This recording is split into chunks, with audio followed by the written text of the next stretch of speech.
Majapahit antara tahun 1447 sampai 1453 Masehi. Jadi sangat luar biasa sekali dan kita kembalikan Kang Gun ya. Menurut Kang Gun sendiri gitu ya. Setelah kita bertawasul atau berdoa di sini, mungkin Kang Gun yang rasakan gitu ya di situs ini apa saja mungkin Kang Gun? Jadi setelah kita bertawasul di sini menyatakan bahwasanya ada kemunculan sosok putri lah kalau saya bilang.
Sama Kang Gun atau Ki Joko Linglung akan menyibak situs Pasarean Putri Campak secara historis, antropologis, sosialis, dan supranatural. Jadi sedikit bahwasanya tahun 1815 Wardenar ya, utusan Letnan Gubernur Jenderal Thomas Stamford Raffles telah menulis dalam bukunya History of Java. Di Trowulan ada pasarean yang menurut cerita tutur masyarakat adalah Pasarean Putri Campak. Ya Kang Gun mulai kemudian memasuki gerbang yang sangat luar biasa sekali ini. Kang Gun apa yang dirasakan? Aduh ya, dari pandangan goib saya ya, kawan saya, begitu saya masuk di sini disambut oleh dua prajurit yang membawa tombak, beliau yang menjaga makam ini. Jadi sempat ada pesan kalau ke dalam harinya jangan sembarangan. Harus yang sopan. Jadi kita merupakan peradaban leluhur kita yang sangat besar yang memiliki tata krama. Ya, bahkan Sabdo Palon kalau generasi yang akan datang tidak memiliki tata krama, saya akan bangkit lagi. Betul. Luar biasa sekali. Jadi monggo Kang Gun duluan. Jadi menurut catatan Charles Louis Damay, seorang epigraf dari Perancis, mengatakan bahwasanya kesejatian makam yang ada di lokasi ini tidak bisa diragukan lagi. Siapa yang bisa menyangkal tentang kesejatian makam Putri Campak ini? Jadi luar biasa sekali Kang Gun. Di sebelah kanan ini ada pohon raksasa Kang Gun, berjajar 3. 1, 2, 3. Loh, sangat tinggi sekali Kang Gun. Di atas sana itu Kang Gun. Kira-kira jadi ini ribuan tahun kayak. Ribuan tahun, bahkan diduga sudah ditanam sejak era Putri Campak atau era Kerajaan Majapahit Kang ya. Nah, di mana kemudian sosok-sosok yang penghuni pohon raksasa ini Kang Gun? Ya, ini tadi barusan tadi waktu di depan juga sudah saya tembus beberapa pohon ini. Yang makhluk yang paling serem ini malah di tengah ini, malah di sini. Jadi ini ada sosok kayak jin raksasa yang mempunyai lidah panjang. Lidah panjang terus ini tanduk panjang tanduk panjang ya, lidah panjang itu sangat menjalar di bawah.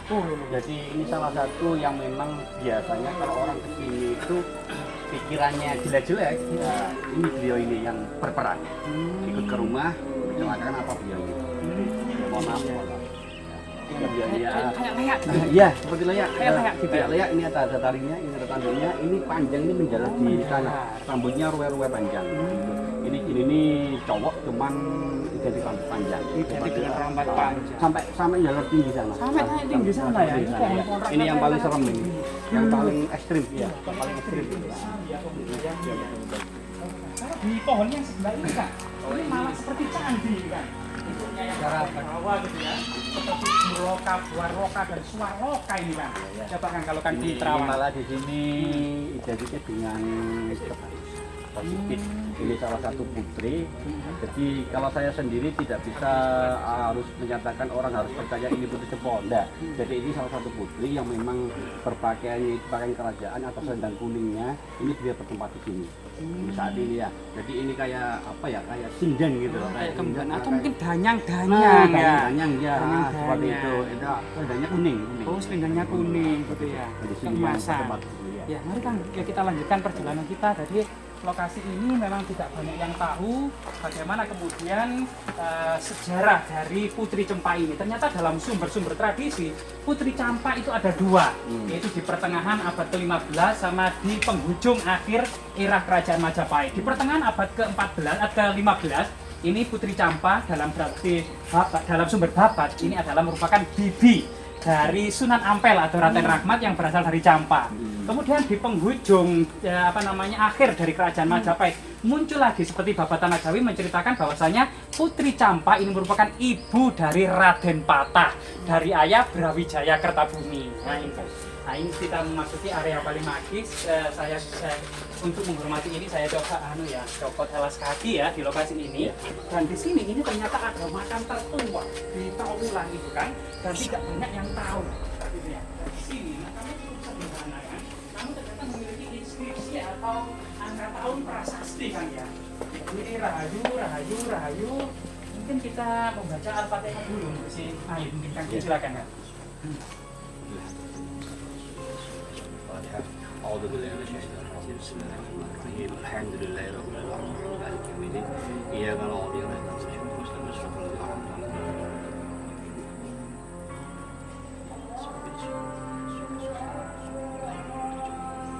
الفاتحة أعوذ بالله من الشيطان الرجيم بسم الله الرحمن الرحيم إياك نعبد وإياك نستعين اهدنا الصراط المستقيم صراط الذين أنعمت عليهم بسم الله الرحمن الرحيم Amin. Amin.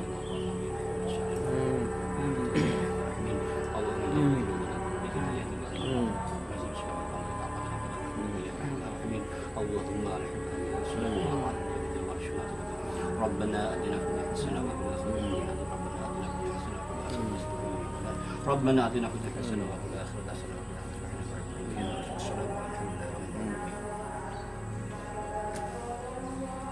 Jadi sangat luar biasa sambil mendengarkan azan ya. Tadi memang sudah ada azan yang pertama, ini azan yang kedua. Jadi kita tadi sudah karena kalau nanti kita mendengarkan banyak azan lagi, sebentar lagi juga ada lagi ya gitu.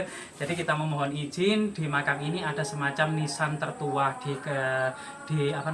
Trawulan, diduga memang pertengahan dari Kerajaan Majapahit atau di Majapahit di puncak kejayaannya. Jadi kita mohon izin untuk membuka salah satu nisan. Mungkin kameramen bisa ke sini ya, karena nisan ini menghadap ke kaki gitu ya, mengarah kaki. Dan ini di nisan kepala. Jadi Mbak nuwun sewu, permisi, putunipun sowan. Nah, jadi ternyata di nisan ini ada sebuah angka tahun atau angka tahun Saka atau angka tahun Jawa kuno gitu ya, yang terbaca ini ya dari 1290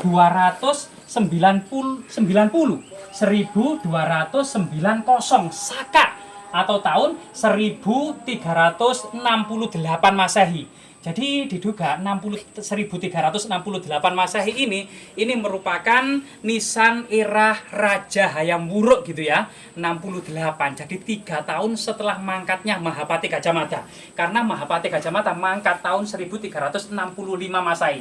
Dan di sini nisan di sini adalah 3 tahun atau 1000 harinya setelah mangkatnya Mahapati Gajah Mada, yaitu tahun 1368 Masehi. Jadi ini luar biasa sekali. Diduga ini merupakan nisan ataukah kalau memang seorang muslim yang dimakamkan, ini adalah seorang muslim yang dimakamkan pertama di situs Trawulan ini ya, tahun 1368 Masehi atau tahun 1290 Saka. Coba kita tutup lagi kan Bun ya. Jadi kita akan melanjutkan perjalanan untuk menyibak sejarah Putri Campa ya. Jadi Putri Campa ini memang terkenal sebagai seorang muslimah. Dalam catatan sejarah, Putri Campa ternyata ada 2. Putri Campa sebagai istri dari Prabu Kertawijaya. Prabu Kertawijaya sendiri menggantikan Prabu istri Suhita ya, tahun 1474 sampai 1453 Masehi. Ini masa Kertawijaya. Dan diduga masa-masa ini adalah masa Sunan Ampel ketika membuat pesantren di Ampel Denta, Surabaya. Karena dalam ceritanya Sunan Ampel merupakan keponakan ya, menemui bibinya di Majapahit, kemudian diberikan tanah pelungguhan di Ampel Denta dan bersama 5.000 kepala keluarga untuk membabat alas atau untuk jebol desa atau membuat semacam desa ya, perdikan untuk kemudian menyiarkan agama Islam. Di situ tidak boleh ada pemaksaan, terserah masyarakat Majapahit yang ikut Sunan Ampel itu masuk Islam atau enggak. Bahkan di sini juga ada makam-makam kuno kan, di bawah pohon nagasari kan. Nagasari tua ya, jadi bunganya terlihat putih merona, serba harum mewangi, dan biji-bijinya akan bisa kita kenali. Pohon nagasari itu juga dikenal dengan pohon naga kusuma atau naga puspa. Bahasa latinnya adalah Mesua ferrea L ya. Pohon ini diduga dibawa oleh para pendeta India itu kemudian ke Jawa. Diduga pohon ini memang berasal dari dataran India. Pohon nagasari ini dipercaya juga sebagai pusaka kan ya, bisa kemudian untuk melumpuhkan orang-orang yang kesurupan atau kerasukan dan lain sebagainya. Kalau penerawangannya jadi Ki Joko Linglung ini seperti apa dari keberadaan pohon nagasari yang sangat langka ini? Oke. Dari pohon nagasari ini kalau di dunia supernatural ya, dari rekan-rekan yang memang menggeluti soal paranormal juga pengobatan-pengobatannya, intinya ini sudah bukan rahasia umum gitu ya. Pohon nagasari ini bahwasanya memang banyak multifungsi. Jadi salah satu media kalau sekarang itu biasanya itu kalau tenor-tenor di Islam itu ruqyah. Ya, ruqyah juga bisa buat media dari pohon nagasari. Nah, jadi diambil daunnya yang putihnya itu nanti direndam di air, setelah itu dibacakan doa-doa Islam, diminumkan sama orang yang kerasukan. Insya Allah itu bisa menjadikan kesembuhan. Jadi luar biasa kan, ini salah satu rahasia ilahi ya, yang memang kadang sekarang ini sudah mulai hampir punah, generasi saat ini melupakannya gitu ya. Nah, coba kita akan masuk ke area yang paling sakral kan ya. Jadi sebuah makam yang dipercaya gitu ya, para peneliti itu juga menduga ini adalah makam Putri Campah dari bibi dari Sunan Rahmat, Sunan Raden Rahmat ya, atau Sunan Ampel. Loh, yang mana ini pintunya?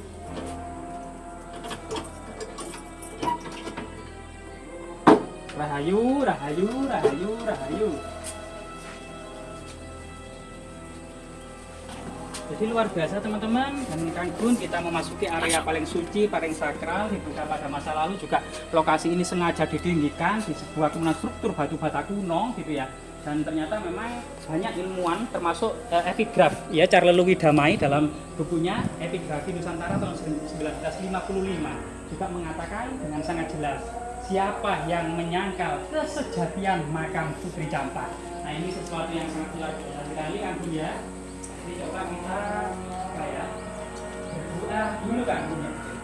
Jadi kita berdoa dulu semacam menghormati leluhur kita yang sudah mangkat.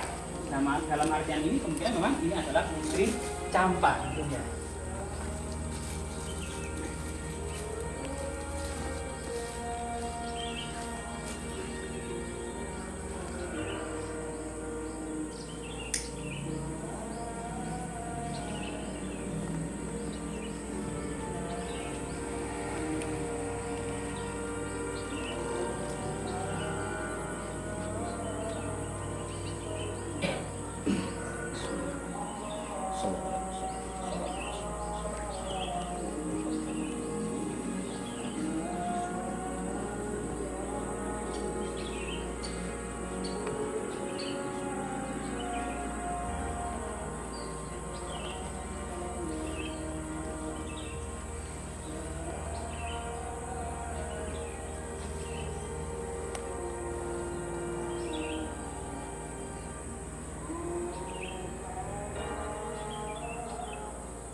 bukti-bukti historis yang ternyata memang mungkin sengaja ya Tuhan yang Maha Kuasa memberikan semacam petunjuk bahwasanya bukti ini sangat autentik dan kredibel. Nah, di sini salah satu nisan, ya nisan kaki dari Putri Campak ini ternyata memiliki semacam prasasti angka tahun Jawa kuno, gitu ya. Dan bentuk nisannya sama dengan nisan-nisan yang ada di Troloyo. Nah, dari sinilah kemudian diduga nisan ini merupakan nisan-nisan hak prerogatif dari keluarga dekat Raja-Raja Majapahit. Angka tahunnya sama persis dengan angka-angka tahun yang dipahat di percandian. Artinya diduga orang yang memahat angka tahun di percandian dengan angka tahun yang ada di nisan ini adalah orang yang sama, gitulah. Disinilah kemudian kearifan dan kebijaksanaan di Majapahit. Jadi para pembuat angka tahun atau sang citraleka bisa saja kemudian memahat angka tahun di nisan, bisa saja membuat angka tahun di percandian atau angka tahun di lainnya. Terbaca 1370 Saka. Jadi 1370 Saka. Atau kalau dijadikan Masehi menjadi 1448 Masehi. Yaitu diduga memang nisan ini, Putri Campak yang dimaksud dalam sejarawan interpretasinya adalah istri dari Raja Kertawijaya yang menggantikan Suhita ya, yang memerintah Majapahit antara tahun 1447 sampai 1453 Masehi. Jadi sangat luar biasa sekali dan kita kembalikan Kang Gun ya. Menurut Kang Gun sendiri gitu ya. Setelah kita bertawasul atau berdoa di sini, mungkin Kang Gun yang rasakan gitu ya di situs ini apa saja mungkin Kang Gun? Ya, seperti tadi setelah kita bertawasul, ini dinyatakan bahwasanya ada kemunculan sosok putri lah. Kalau saya bilang itu sosok putri Jepang bukan mudah itu ya. Jadi sosok putri itu yang di situ dalam firasat bahasa Majapahitnya menyatakan beliaunya memang ada di sini. Jadi beliaunya ini identiknya di situ seperti yang di sini, yang dinyatakan istrinya siapa tadi? Prabu Kertawijaya. Karena beliau ini berpakaian era kerajaan. Pakaian era kerajaan. Didampingi salah satu sesosok laki-laki yang memang mungkin beliaunya ini yang seperti itu. Jadi dua dampingan seperti itu. Dinyatakan seperti itu yang dari pandangan saya tadi. Jadi kalau saat ini memang kerajaan Campak di pesisir Vietnam Selatan pada waktu itu sebenarnya Campak itu sebenarnya bagian dari koloni Jawa. Salah satu kemudian sumber historis gitu ya, misalnya dalam prasasti Campak itu dijelaskan bahwasanya salah satu saudara Kertanegara Singosari yang bernama Dyah Patesi menikah dengan Raja Campak, dan ini merupakan sesuatu yang lumrah kalau kemudian raja-raja Jawa atau kemudian putri-putri Raja Jawa menikah dengan raja-raja Campak, karena sebenarnya letak Campak itu merupakan pelabuhan transit dari Jawa menuju ke Kanton atau Tiongkok. Disitulah kemudian para pedagang Jawa itu berlabuh ke Campak. Disitulah kemudian terjadi pernikahan. Sehingga kemudian Putri Campak atau Raden Rahmat tidak lain dan tidak bukan adalah masih keluarga dekat Raja-Raja Majapahit. Dan di sini ada sebuah prasasti ya, yang juga banyak yang kurang tahu. Mungkin teman-teman bisa jadi di sana karena prasastinya itu menghadap ke arah kaki. Namun memang sebagian prasasti ini gerowak itu kan sebagian prasasti. Jadi Mbak, permisi, ternyata di sini itu masih ada sosok Putri Campak dan suaminya gitu ya. Jadi nuwun sewu Mbak, permisi Mbak. Dan ternyata kemudian di sini gitu ya, di depan takiran ini jika teman-teman zoom ini ternyata penuh dengan tulisan Jawa kuno. Nah itu semoga kemudian ada ya epigraf yang bisa membacanya ya.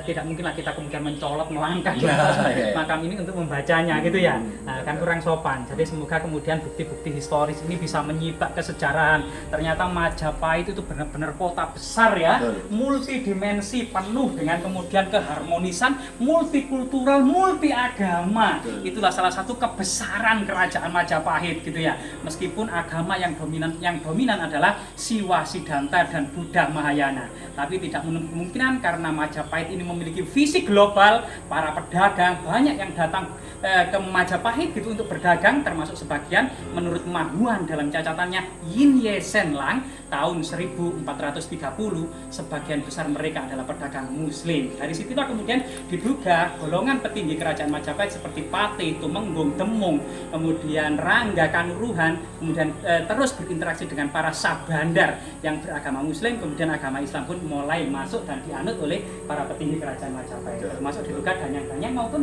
istri-istri raja Majapahit. Jadi mungkin terakhir Kang Gun, pesan-pesan dari teman-teman semua yang mungkin ingin atau melestarikan sejarah-sejarah Majapahit di sini mungkin kan? ada pesan-pesan dari Kang Gun. Jadi pesan dari teman saya, setiap kita sowan ataupun kita bermunajat di tempat-tempat seperti ini, kita bukan cuma sekedar intinya ingin tahu, tapi kita harus melestarikan. Bahwasanya menyatakan kita itu bangga menjadi orang Jawa. Apalagi ini peninggalan Majapahit ataupun Singosari ataupun Mataram, intinya peninggalan ini kan di tanah kita, seperti itu. Kita banggakan peninggalan kita, jangan sampai sejarah ini hilang. Jadi supaya anak cucu kita itu tetap melestarikan. Suatu saat kalau kita hilang, kalau kita sudah meninggal, anak cucu kita juga ikut melestarikan. Karena nilai-nilai budaya, nilai-nilai sejarah ini penting untuk dipertahankan. Karena apa? Seiring berjaman yang modern ini, kebanyakan anak muda sekarang itu nggak menghiraukan yang seperti ini, gitu loh. Jadi kenapa menghiraukan seperti ini? Karena mereka sudah termakan entertain seperti handphone setiap hari di warung apa. Itu mereka lupa dengan sesepuh mereka, asal-usul mereka lupa. Padahal sisi positifnya, setiap kali kita masih mengingat makam atau makom ataupun tempat-tempat sesepuh, kita lestarikan, itu ada keistimewaan tersendiri, gitu loh. Jadi kita bisa menyeimbangkan bumi ini juga, bencana bisa intinya nggak sampai terjadi. Karena apa? Daripada semua kita zaman dulu. Contohnya di wilayah Magelang ada paku buminya Sesubakir. Itu salah satu keseimbangan juga. Kenapa kok yang menancapkan itu ke orang-orang yang berpengaruh? Karena yang tahu beliau-beliau itu mempunyai kelebihan yang lebih dari kita-kita. Seperti itu. Jadi kita dimanapun tempat, kalau memang ada situs makam atau makom ataupun makam ataupun sejarah-sejarah yang memang peninggalan zaman dulu, perlu kita lestarikan. Itu harus kita tanamkan di anak cucu kita, gitu, seperti itu. Jadi pelestarian itu wajib, jangan disunahkan, wajibkan ke anak cucu kita agar terjaga, seperti itu. Jadi pesan dari saya seperti itu, agar supaya peninggalan-peninggalan ini nggak haus, nggak hilang. Ya, intinya di sini orang-orang itu bisa setiap kali kita mempunyai hajat, setiap kali kita mempunyai pakewa ataupun keperluan, bisa munajat di tempat seperti ini dibantu sama sesepuh. Karena sejatinya sesepuh itu nggak ada, tapi ada. Nah, seperti itu. Karena apa? Bilang nggak ada, karena orang-orang tidak melihat kasat mata. Tapi kasus nyatanya kalau kita mempunyai suatu keperluan, beliau bisa hadir. Seperti itu. Yaitu kesan saya dari urusan masalah situs ataupun masalah peninggalan sesepuh zaman dahulu. Kita perlu melestarikan dan budaya itu memang perlu digencarkan untuk saat ini. Seperti itu. Luar biasa teman-teman, nasihat dari Kang Gun ini atau Ki Joko Linglung, semoga bermanfaat. Terima kasih atas waktu dan kesempatannya, Kang.